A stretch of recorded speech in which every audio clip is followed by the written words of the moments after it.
Kalau menurut milenial itu, orang bertahan kerja itu karena butuh.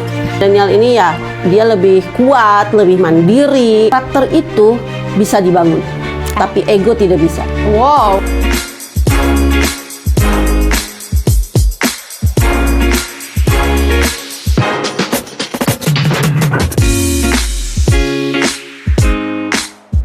Halo Sobat KSM, selamat datang kembali di KSM Talks, di mana kita bisa ngobrol santai mengenai kesehatan, topik yang sedang hangat, dan juga mengenai Klinik Sehat Margasari. Di episode kali ini spesial banget nih, kita akan ngobrolin generasi yang jadi perbincangan hangat orang-orang di zaman sekarang, yaitu generasi Z.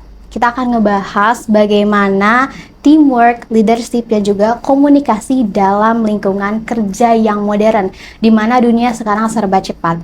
Dan tentunya hari ini di podcast kali ini sudah hadir bersama saya, Maya, sebagai hostnya. Ada Ibu Mega. Halo Sobat KSM, perkenalkan saya Mega. Saya manajer SDM di Klinik Sehat Margasari. Manajer SDM dari Klinik Sehat Margasari. Nih Sobat KSM mungkin pasti pernah lihat ya, yang suka duduk di bawah, yang ada di bagian depan, yang suka bantu-bantuin kalau ada kendala JKN ya Bu. Suka bantuin, apalagi Bu, bantuin apalagi Bu? Suka bantuin di pendaftaran juga suka. Oke. Ya, pokoknya yang suka mundar-mandir itu ada di klinik, ya ada saya. Itu Ibu Mega. Ibu Mega adalah manajer SDM di Klinik Sehat Margasari. Relate banget kalau kita ngobrol mengenai Gen Z dan juga teamwork, leadership di episode kali ini bersama dengan Ibu Mega. Pertanyaan yang mungkin banyak sekali ditanyakan oleh orang-orang di luar sana, yaitu gimana sih cara ngebangun teamwork yang sehat di mana era sekarang itu ya serba cepat, serba modern, dan juga mungkin di lingkungan kerja ada dari lintas generasi, kayak di klinik ya ada banyak berbagai macam jenis generasi gitu. Bagaimana sih cara membangun teamwork yang sehat? Oke. Cara membangun teamwork yang sehat ya. Gen Z ini kan tumbuh di era yang sangat cepat ya, serba cepat, terus era digital, era yang sangat mudah informasi mereka dapatkan gitu. Sehingga ketika kita membangun sebuah teamwork di era yang seperti itu, yang pertama adalah keterbukaan. Iya, terbuka gitu. Karena yaitu kita tidak bisa ketika kita tidak terbuka di era zaman yang terbuka itu jadi kontradiktif ya. Ya, betul. Terus yang kedua adalah fleksibel. Kita harus fleksibel gitu. Karena itu ketika zaman sudah terbuka, informasi mereka dapatkan. Ketika tidak fleksibel, mereka akan berontak dalam tanda kutip seperti itu. Terus yang ketiga itu komunikatif. Jadi bagaimana cara kita berkomunikasi dengan para Gen Z ini sesuai dengan eranya. Oke, berarti Bu, kalau gitu gimana sih cara Ibu menghadapi perbedaan antar generasi? Ibu kan sebagai manajer SDM ya, di mana Ibu bawahan-bawahannya itu berbagai macam generasi. Ada generasi apa aja sih Bu di klinik? Wow, dari generasi pra-baby boomer mungkin ya. Siapa yang kenal Aki ya, betul. Aki yang suka ada di klinik itu dari pra-baby boomer ya disebut? Ya, pre-boomer, terus boomer juga ada, milenial juga ada, Gen Z juga ada. Oke, cara menghadapi dari berbagai macam lintas generasi ya. Betul. Tentu kita harus paham dulu nih generasi yang akan kita hadapi. Misalnya nih, kalau yang baby boomer ini kan orangnya disiplin, terus formal, kayak gitu kan. Terus kalau yang Gen Z atau milenial, oke. Yang milenial itu dia itu mandiri. Nah, dia itu mandiri, dia itu realistis. Gitu. Terus kalau yang Gen Z ini dia kan cepat, digital. Terus dia suka feedback gitu. Nah, dari situ kita bisa menghadapinya sesuai dengan generasinya. Tentu dengan perbedaan lintas generasi itu pasti ada konflik ya. Tapi ketika kita sudah tahu generasi mana yang akan kita hadapi, ya tentu kita akan bisa menghadapinya. Yang jelas dari berbagai macam generasi itu yang pertama kita harus tetap fokus pada tujuan. Tujuannya. Iya. Oke. Walaupun mereka berbeda, tinggal kita bagaimana cara komunikasinya, cara menghadapinya dengan tadi seperti yang saya sebutkan. Kalau yang baby boomer itu dia lebih disiplin, dia lebih formal, berarti kan kita komunikasinya juga harus seperti itu. Oke. Kalau yang yang milenial itu dia lebih mandiri, lebih realistis ya. Berarti kita cara menghadapinya harus lebih berikan kayak pressure tuh kepada mereka, karena mereka akan lebih tertantang untuk menghadapi itu. Tapi ketika kita menghadapi Gen Z, kita harus lebih fleksibel tuh, lebih harus lebih apresiasi terhadap mereka gitu. Nah, kalau terjadi konflik di antara di antara lintas generasi itu, yaitu ketika kita fokus aja pada tujuan, karena tujuannya kan akan sama tuh. Ketika udah dalam satu tim kan tujuannya harus sama. Betul. Fokus pada tujuan, terus saling menghargai. Saling menghargai walaupun berlintas generasi, tetap harus ada saling menghargai, komunikasi yang fleksibel, terus hindari ego mungkin ya. Seperti itu. Iya, betul. Jadi memang cara menghadapi yang lintas generasi itu dengan cara memahami karakteristik dari si generasi itu masing-masing ya, Bu ya. Tepat sekali. Tujuannya sama, tapi implementasi dan cara menghadapinya itu sesuai dengan karakteristik generasi masing-masing ya, Bu. Karena kan setiap generasi itu mereka tumbuh di era yang ya beda-beda. Maksudnya kalau sekarang kan saya sebagai Gen Z ya, hidup di era yang serba cepat. Betul. Mau makan tinggal gosen, gojek gitu. Terus mau beli apa tinggal online. Itu juga mempengaruhi ya, Bu ya. Betul. Dengan cara si Gen Z ini bekerja. Kemudian, komunikasi yang efektif di era yang serba cepat ini tuh gimana sih, Bu? Khususnya untuk si Gen Z ini. Komunikasi yang efektif dengan Gen Z itu adalah fleksibel. Fleksibel tadi. Iya, betul. Fleksibel tadi, jadi tegas tapi tidak otoriter. Terus mendengarkan, bukan menyuruh gitu ya, tapi lebih mendengarkan. Jadi komunikasi dengan Gen Z itu tegas tapi tidak otoriter. Terus kita lebih mendengarkan, terus kita lebih memberikan feedback, terus jadi contoh. Jadi contoh untuk para si Gen Z ini.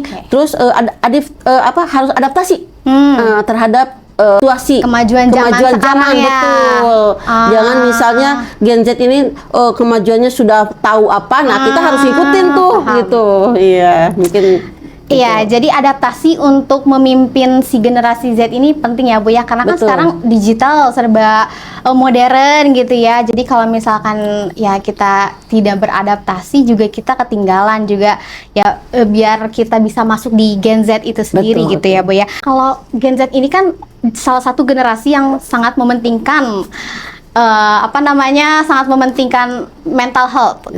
Atau bisa jadi tanda kutip lebih baperan daripada generasi-generasi lainnya gitu ya. Ini fenomena yang terjadi menurut research saya dan yang dilihat di sosmed gitu ya, sedang ramai diperbincangkan kalau generasi Z itu ada mental tempe katanya, Bu. Nah, kembali lagi ke emotional intelligence. Nah, menurut Ibu, emotional intelligence ini dalam memimpin Gen Z itu harus seperti apa? Karena berhubung tadi Gen Z adalah orang yang sangat aware terhadap mental health. Nah, Ibu gimana sih cara emotional intelligence yang tepat dalam memimpin tim khususnya Gen Z tadi? Emotional intelligence itu kan bagaimana cara kita memahami ya, bagaimana cara kita memahami, mengolah emosi, mengontrol emosi, terus menghadapi emosi orang lain. Nah, itu kan emotional intelligence seperti itu ya. Jadi ketika kita menghadapi Gen Z, kita harus bisa mengontrol diri dulu nih. Untuk komunikasi dengan para Gen Z ini. Iya, betul. Ketika kita sudah bisa mengontrol misalnya diri kita nih kan, untuk mengarahkan si Gen Z ini, maka kita pun akan memahami maunya apa sih sebetulnya si Gen Z ini gitu.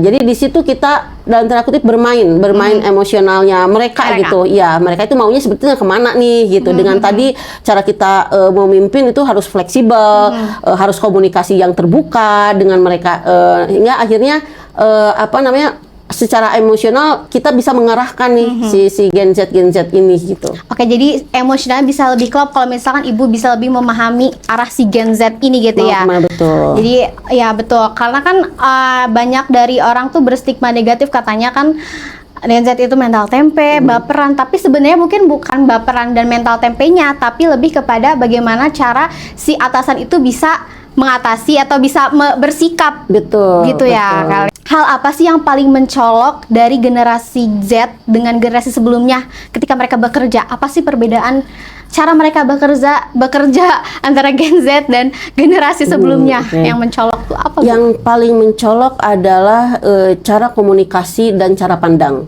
Komunikasi dan Ya, cara pandang. dimana cara komunikasi itu kalau orang yang dulu itu dia lebih formal ya, lebih formal. Tapi kalau Gen Z itu kayaknya susah kalau diajak formal. Ah, gitu. Iya. Oke. Terus dia kalau yang dulu itu dia lebih suka tatap muka. Ah, Ya, oke. lebih suka tatap muka, lebih suka dipanggil itu kita bertemu, itu Oh. generasi-generasi. Tapi kalau Gen Z itu lebih suka via WA, Zoom, chat aja kayak Oh, gitu. alah. Kita harus itu cara komunikasi yang berbeda.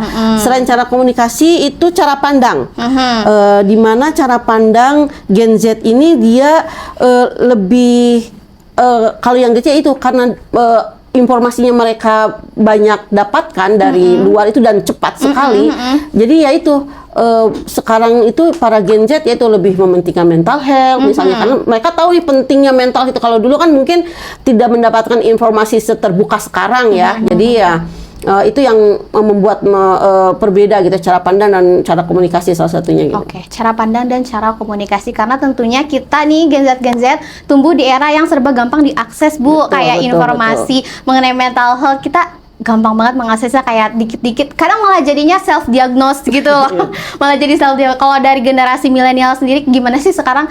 Karena kan juga sama ya, sekarang udah mulai gampang diakses kayak tentang mental health, informasi segala macamnya.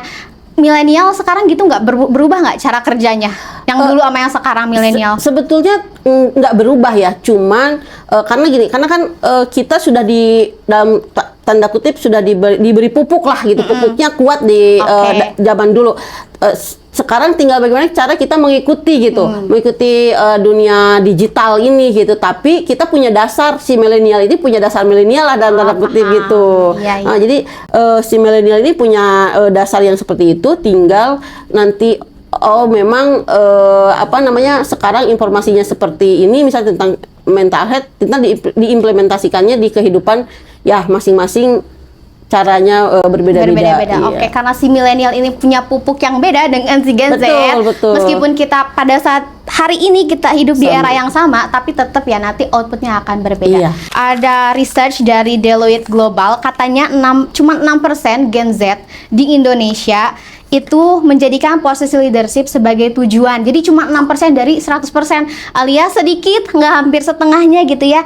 Karena mereka tuh lebih mementingkan work-life balance, meaningful work, terus financial security. Kalau urusan yang lain-lain kayak jabatan dan itu nomor sekian gitu. Menurut Gen Z, apa pendapat Ibu? Gen Z ini mereka lebih terbuka gitu ya. Lebih kalau dulu kan kita ini biasa dengan istilahnya dalam tanda kutip nurut gitu ya, dengan aturan, dengan pressure. Bukan berarti Gen Z tidak nurut ya, tapi karena mereka tidak terbuka, jadi mereka lebih ekspresif gitu, lebih ekspresif. Jadi tidak takut untuk mengungkapkan pendapat, mengungkapkan enggak ini loh yang saya mau gitu. Sekarang itu lebih terbuka, tapi ya maka dari itu ketika tidak sesuai dengan yang mereka inginkan gitu, ya mereka akan lepas gitu, akan terbuka gitu untuk itu.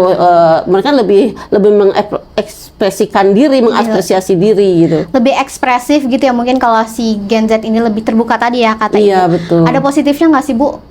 Kalau Gen Z yang si terbuka ini? Banyak sekali sih sebetulnya positifnya, ketika misalnya yaitu tahu mana yang memang yang disebut seimbang bagi menurut mereka gitu ya. Mereka tahu, mereka paham maunya mereka itu apa, tanpa misalnya diarah-arahkan, tanpa ditunjuk-tunjuk. Misalnya mereka sudah paham apa maunya mereka, menurut mereka ini yang terbaik untuk hidupnya mereka, seperti itu sih. Jadi dari keterbukaan ini muncullah inisiatif-inisiatif baik. Jadi itu dampak baik juga ya dari keterbukaan si Gen Z ini. Terus Bu, kalau sekarang tuh kan era komunikasi lagi gencar-gencarnya, maksudnya komunikasinya tipe komunikasi yang terbuka. Nah, di dunia kerja, menurut Ibu, komunikasi dan skill itu lebih penting mana? Atau memang harus balance atau gimana? Oke. Komunikasi dan skill ya, dua-duanya adalah faktor yang sangat berkesinambungan dan penting ya. Tetapi komunikasi sering jadi penentu. Terhadap berhasilnya suatu teamwork ya, karena suatu teamwork itu bukan kumpulan orang-orang pintar, tetapi kumpulan orang-orang yang mau bekerja sama. Jadi ketika dalam suatu teamwork itu komunikasi itu menjadi penentu gitu. Untuk skill dia akan mengikuti, karena namanya teamwork ya, berarti bekerja sama. Iya betul. Ketika sudah bekerja sama, itu mau baik dari gen apapun, dari generasi manapun, tapi mereka bisa bekerja sama dan komunikasinya baik, maka akan outputnya juga akan baik. Gitu. Jadi mereka antara skill dan komunikasi itu sangat berhubungan atau berkesinambungan dan dua-duanya penting. Betul. Tapi si komunikasi ini jadi faktor utama berarti. Betul, ya, penentu. Karena kan kalau komunikasinya kurang baik, skill juga jadi kayak aduh nggak ada apa-apanya nih gitu. Betul. Karena kan teamwork ya. Ya kalau kerja sendiri mungkin bisa aja ya kalau skill itu jadi number one gitu. Terus Ibu tahu nggak sih fenomena tentang Gen Z tuh lebih mementingkan kesehatan, mental health, dan dunia kerja yang positif ketimbang gaji. Kadang tuh Gen Z lebih milih gini, nggak apa-apa sih gue gajinya kecil, yang penting lingkungannya sehat, nggak toksik gitu. Menurut Ibu, tanggapan Ibu mengenai Gen Z yang mementingkan lingkungan kerja positif, tapi gaji tuh nomor sekian gimana? Ya itu ada perubahan cara pandang, ada perubahan persepsi di zaman yang sekarang ini, dan memang ya balik lagi tidak ada yang salah ataupun tidak ada yang betul ya, tapi memang ada pergeseran cara pandang dari tiap generasi gitu ya. Ketika sekarang generasi Gen Z itu lebih mengutamakan work balance daripada gaji dan lain sebagainya, ya sesuatu hal yang lumrah gitu, dan bisa diterima gitu. Ketika misalnya saya di sini sebagai manajer SDM dan harus menerima atau ada karyawan, memang ada ya kita yang Gen Z itu, berarti saya harus paham nih maunya mereka gitu.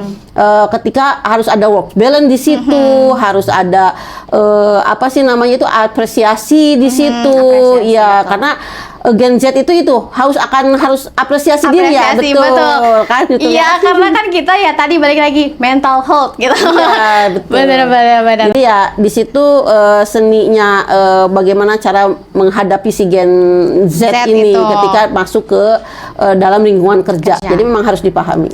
Kalau tipe kepemimpinan untuk memimpin generasi sebelumnya atau kayak berarti milenial ke belakang gitu ya, itu masih bisa nggak sih diimplementasiin untuk memimpin Gen Z? Ada nggak sih beberapa persen lah dari cara Ibu memimpin si milenial ke belakang dengan cara memimpin ke si Gen Z itu masih bisa diimplementasiin nggak? Ada beberapa hal yang kita tetap mengambil atau hal-hal positif yang dari generasi sebelum Gen Z yang tetap kita bisa implementasikan di Gen Z ini gitu ya. Seperti misalnya disiplin, disiplin, tanggung jawab, etika. Nah, itu kan masih relevan untuk kita terapkan di Gen Z ini, dan memang harus ya seperti itu. Kayak loyalitas, ketegasan gitu ya. Tentu hal-hal itu kita tetap laksanakan. Itu kan semacam bukan warisan, semacam dari gen-gen yang sebelumnya ya. Kita tetap diterapkan nih kepada Gen Z ini, tapi dengan cara yang berbeda.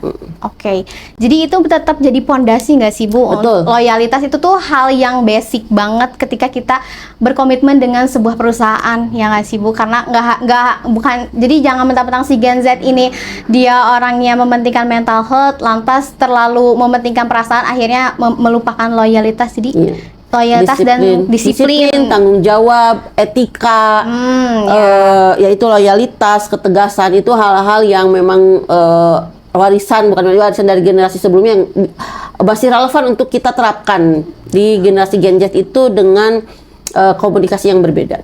Terus gimana cara ibu buat tetap ngebangun respect tanpa harus ibu tuh kelihatan tegas gitu atau bersikap keras ke karyawan? Jadi pemimpin itu bukan bukan orang yang memerintah menunjuk gitu ya, tapi yang memberikan contoh gitu. Jadi orang akan respect kepada kita ketika orang akan menghargai kepada kita, orang akan respect kepada kita ketika kita melakukan hal yang memang seharusnya dilakukan dalam suatu pekerjaan seperti itu ya. Jadi biar respect itu ya kita tegas tapi tetap manusiawi. Itu mungkin yang pertama ya, kita tetap tegas tapi tetap manusiawi, kita tetap komunikasi tapi tetap suportif gitu. Jadi kita tetap memberikan feedback kepada mereka. Jadi tapi tetap tanggung jawab ada di situ. Jadi bukan memberikan perintah tapi memberikan mentor, memberikan bimbingan. Contoh dulu ya sebelum gini, memberikan contoh. Berarti kayaknya di zaman sekarang atau khususnya buat Gen Z yang lebih efektif itu kita ngasih contoh, ibu mengasih contoh daripada ibu harus terlalu otoriter. Betul. Jadi kita sebagai contoh atau sebagai pembimbing. Ya, contoh. Jadi mentor ya, sebagai mentor. Betul. Terhadap mereka itu kita harus sebagai mentor. Ibu pastinya kan buat berada di titik sekarang lebih memahami antar generasi, pastinya kan ada di fase belajar ya Bu ya. Betul. Sebelum belajar, Ibu pernah nggak sih melakukan kesalahan besar, terutama buat menghadapi si Gen Z ini nih gitu? Pernah nggak sih Bu? Wow. Kalau itu sih ya. Jadi yang bisa jadi pelajaran untuk Ibu tuh. Dan untuk lainnya. Kalau belajar, Ibu sendiri sekarang masih tahap belajar. Jadi selama kita hidup berarti kita masih belajar. Betul. Setuju. Ya. Jadi ya ibu masih saya sendiri masih terus belajar bagaimana cara menghadapi baby boomer, bagaimana cara menghadapi milenial, bagaimana cara menghadapi Gen Z ya. Gen Z. Nah, betul. Kalau kesalahan ya pasti ada ya, kesalahan ketika misalnya saya masih membawa yaitu karena saya dari milenial itu kan. Culture milenial masih ke bawah-bawah gitu. Culture milenial itu masih saya bawa untuk menghadapi Gen Z gitu. Wah, di situ kan nggak masuk ya. Iya. Jadi ya masih seperti itu, tapi ya belajar lagi gitu. Oke, saya baru ingat, ternyata ini anak-anak Gen Z. Jangan lupa. Jangan lupa loh, ini anak-anak Gen Z yang mereka luar biasa, informasinya mungkin lebih banyak daripada saya gitu kan. Berarti ya itu semakin nanti juga kan Bu, nanti Ibu bakal ngerasain adanya Gen Alpha. Iya. Ada nggak ya Gen Alpha? Bakal ngerasain nggak? Insya Allah Bu. Saya nggak tahu ya. Nah itu nanti kita menghadapinya bukan cuma milenial, nanti Gen Z juga akan menghadapi si bocil-bocil Alpha ini. Terus menurut Ibu ya, kan ada nih orang yang punya perspektif bahwa semakin dekat kita dengan bawahan, semakin kita akan bisa lebih klop. Tapi ada juga yang punya perspektif kalau kita tuh sama bawahan jangan terlalu deket karena nanti nggak ada space, jadinya bawahannya lebih berani. Ibu lebih setuju sama yang mana? Sebetulnya lebih dekat itu dalam konteks profesionalisme. Iya. Jadi ketika kita harus dekat itu ya tetap profesional, tetap gitu. Bukan berarti jadi ada batasan yang terjaga secara profesional. Jadi kita tidak kita tidak membedakan atau terlalu jauh, misalnya yang ini atasan, yang ini bawahan gitu. Tetap bersama, tetap membaur, tetap mengerti mereka, tapi tetap dijaga dengan keprofesionalismean itu sih, seperti itu. Jadi berarti maksudnya dekat itu dekat dalam lingkup profesional aja gitu ya. Betul. Dan juga terlalu punya jarak juga kurang bagus, betul. Mungkin gitu ya. Ibu boleh gak spill cara Ibu ngedeketin karyawan? Iya. Misalkan ke Gen Z gimana, ke ini gimana? Ya, selama kita saling menghargai ya, ke siapapun itu, baik kalau misalnya contoh kalau ke baby boomer ya, berarti kan baby boomer itu di atas saya ya. Betul kan? Di atas saya. Berarti kan saya harus memahami nih si karakter baby boomer ini, yang mereka itu disiplin, yang mereka itu otoriter misalnya ya, seperti itu. Tapi ingatlah usia mereka di atas saya. Ya, itu. Berarti saya memang harus itu lebih ke mereka ini orang tua lah dalam tanda kutip. Tapi kita juga punya sistem nih, punya aturan nih yang dalam pekerjaan memang harus tetap dilaksanakan oleh si baby boomer ini gitu. Jadi itu untuk yang ke baby boomer. Nah, tapi kalau untuk pendekatan ke yang Gen Z ya balik lagi, karena Gen Z ini mereka hidup di zaman yang terbuka, berarti kita harus ikut seperti kayak mereka gitu, terbuka juga, fleksibel juga gitu, adaptasinya harus lebih cepat seperti itu. Oke, Bu, aku mau masuk ke pertanyaan ini, Bu. Antara ego dan juga karakter. Menurut Ibu ya, dalam sebuah tim, Ibu tuh lebih sulit menghadapi ego atau karakter? Ego dan karakter ya. Karakter itu bisa dibangun, tapi ego tidak bisa. Wow. Jadi karakter lebih mudah daripada menghadapi ego. Oke. Berarti Ibu ketika nge-interview orang satu-satu nih, Ibu berarti juga salah satunya ngenilai ego dia? Atau apa pertama kali ketemu Ibu bisa nggak sih ngenilai ego? Oh, kayaknya nih orangnya egonya tinggi deh gitu.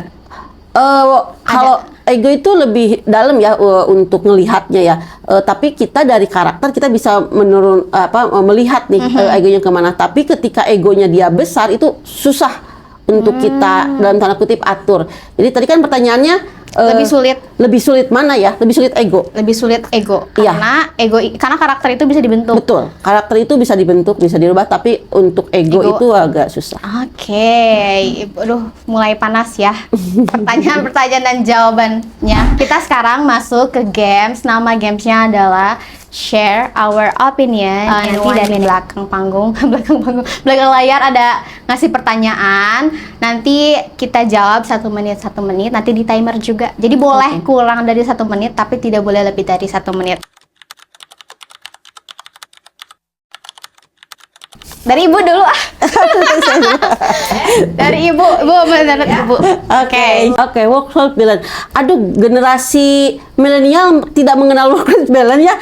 Tapi kalau menurut saya work-life balance itu ya ketika semuanya bisa dilakukan dengan baik, baik itu di kerjaan ataupun di rumah gitu. Semuanya bisa berjalan dengan baik, walaupun itu porsinya mungkin lebih besar di kerjaan atau lebih besar di rumah, itu bukan jadi masalahnya, tapi semuanya bisa berjalan dengan baik. Aku sebagai Gen Z yang mengedepankan work-life balance, itu tuh perlu digarisbawahi bahwa work-life balance itu bukan artinya kita nggak profesional kerja, juga bukan berarti kita tuh males ya. Bukan berarti kita juga kayak aduh kerja enggak, tapi kita berusaha benar-benar seimbang, balance, dimana ketika kita bisa seimbang antara tadi mental, antara kondisi yang ada di dalam tubuh kita dengan pekerjaan itu balance, nanti kekerjaannya juga jadi enak, jadi bagus. Tapi kalau halnya aku misalkan kerjanya terlalu keras tapi mental akunya nggak baik-baik aja, nanti kan kekerjaan aku kayak ya bakalan berdampak gitu ya. Jadi ya itu, aku sangat amat mementingkan work-life balance, tapi aku juga tetap hard work.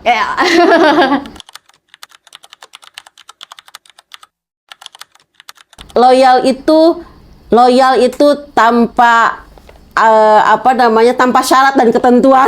Iya, tanpa SNK. Ya, tanpa syarat dan ketentuan. Jadi ketika kita memutuskan untuk loyal, berarti apa yang kita punya, kemampuan apa yang kita punya ya kita serahkan dalam kerjaan tersebut gitu, atau dalam perusahaan tersebut gitu. Jadi ya kalau sebagai milenial ya loyal itu tanpa syarat dan ketentuan. Oke, kalau menurut aku ketika kita udah berkomitmen dengan sebuah perusahaan, itu loyal jadi nomor 1 ya. Jadi loyalitas, kalau misalkan kita tidak didasari dengan loyalitas, kerjaan juga bakal kayak aduh ngambang-ngambang gitu ya. Terus harus 2 arah, of course harus 2 arah. Kenapa? Karena ini mah jadi kayak curhat ya. Karena kalau misalkan perusahaan itu nggak ngasih growth, nggak ngasih support, lama-lama loyalitas tuh akan luntur sih, karena kita jadi kayak bertepuk sebelah tangan gitu, Ibu. Sayangnya seperti itu. Jadi ya untuk Gen Z ini memang ketika ketika sedikit saja merasa mereka tidak nyaman atau tidak sesuai dengan apa yang diharapkan oleh si Gen Z itu, mereka akan lebih mudah untuk resign atau keluar dari perusahaan tersebut gitu. Jadi ya saya memang yang saya dapatkan. Sebagai Gen Z saya mengakui bahwa masih ini salah satunya beberapa dari lingkungan aku sendiri, dari lingkungan saya sendiri ada juga yang kayak gitu. Nah tapi aku sebagai sesama generasinya, aku lebih memahaminya gini sih Bu, karena kita tuh kan hidup di yang era serba cepat gitu ya, kayak serba instan. Nah jadi tuh kayak pola pikir kita tuh juga pengennya cepet, pengennya sat-sat, nggak menikmati progres, nggak menikmati proses gitu. Nah ini juga aku mau ngasih pesan juga buat sesama Gen Z, buat kita tuh harus sadar bahwa kita tuh kan hidup di dunia yang serba cepat. Alhasil pemikiran kita, mental kita juga jadinya kayak nggak menikmati proses gitu. Nah jadi sabar dulu, jangan dulu resign. Kalau misalkan ada hal-hal yang nggak nyaman, hold dulu gitu, tahan dulu, karena kan ya namanya juga kerja kan, pasti ada minus-minusnya ya. Minus-minusnya juga di semua kerjaan ada gitu.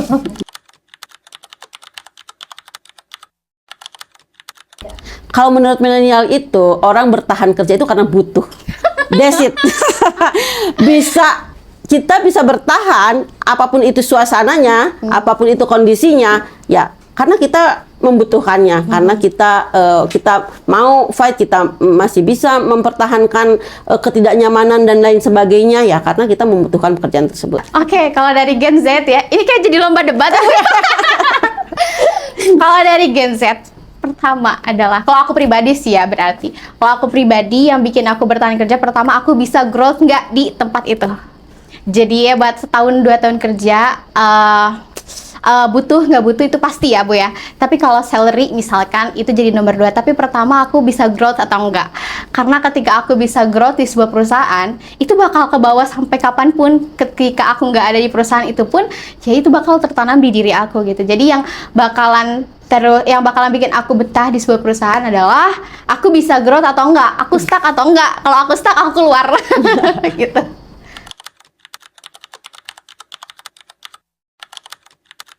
Oh, milenial pasti memilih stabil. Oke. Milenial pasti memilih stabil. Karena ya itu ya, balik lagi kita ini milenial ini ya dia lebih kuat, lebih mandiri, lebih berpikir ya itu tadi menahan apapun karena kita ini menikmati proses justru sepertinya ya. Kalau milenial itu seperti itu. Jadi kita pasti mengutamakan kestabilan finansial. Mungkin kalau antara stabilan finansial sama sesuai passion, kayaknya aku kestabilan finansial. Soalnya kenapa? Kalau ditarik mundur dikit, kerjaan aku tuh ngambil kerjaan apa aja diambil Bu. Jadi dari zaman kuliah aku apa aja diambil, karena menurut aku passion itu bisa dibentuk seiring berjalannya waktu. Nanti kayak lama-kelamaan itu bakalan kayak kerasa oh passionnya di sini. Jadi antara passion atau kestabilan, kayaknya lebih baik kestabilan dulu deh. Hello milenial, pasti milih worth it. Nggak apa-apa, stres yang penting gaji gede ya nggak? Ya worth it, karena sebetulnya stres itu apa sih Nah, gitu ya? ya benar, kadar stresnya. Stres itu apa? Kadar stresnya apa ketika ya kita harus yaitu realistis tadi ya. Kalau gen milenial itu realistis. Milenial itu mandiri, realistis dan ya ketika hal stres tapi gaji gede ya itu yang namanya realistis gitu. Karena ya stres itu bisa ditakar, bisa diatasi ya. Seperti itulah. Oke, milenial. Relate gak nih? Gajinya gede tapi bikin stres. Gajinya gede tapi no. Soalnya kenapa? Soalnya kalau stres kan kita nanti ke psikolog ya. Psikolog kan juga butuh uang ya. Nanti uang kita tuh yang gajinya gede itu tuh kepake buat ke psikolog, sama aja nggak menikmati uangnya.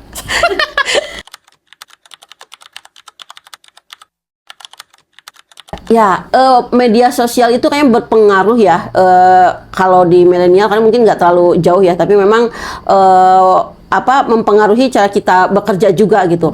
Ketika misalnya si para milenial ini dulu yang tidak tahu atau tidak paham media sosial, tapi sekarang dipaksa harus paham dan ternyata memang memudahkan misalnya seperti itu, ya relate lah gitu, karena memang harus, karena ternyata si media sosial, si informasi, si teknologi itu memudahkan gitu. Yang tadinya kita nggak tahu apa-apa jadi tahu apa-apa. Jadi memang harus